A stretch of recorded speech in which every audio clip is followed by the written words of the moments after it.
So nice to see you.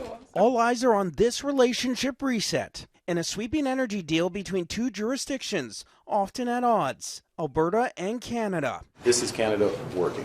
This is cooperative federalism. The Prime Minister and Alberta's Premier signing a new memorandum of understanding. Ottawa pledging support for a new oil pipeline to the Pacific. He is willing to work with me and Alberta's government to accomplish that shared goal.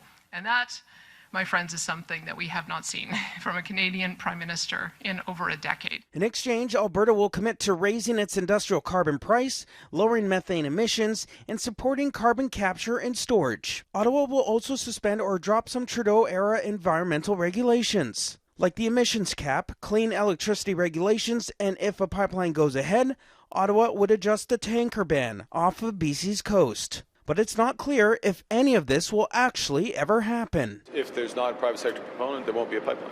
The MOU says any pipeline would need to be built with Indigenous co-ownership, citing First Nations and British Columbia will need to be consulted. A major tanker spill would be horrendous and would take decades to recover from that. That common ground will be difficult to achieve with coastal First Nations who strongly oppose lifting the tanker ban. We'll collaborate through joint lawsuits, and if necessary, we'll show up on the front lines.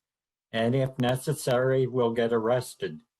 So it's not going to happen. No, Kinder Morgan! This is not the first time this province has faced challenges with pipelines. In 2013, the Trans Mountain Pipeline was proposed so Kinder Morgan could transport Alberta oil to the BC coast. In the end, despite the opposition and legal challenges, the federal government pushed through, ultimately purchasing the pipeline from Kinder Morgan and completing the project in 2024.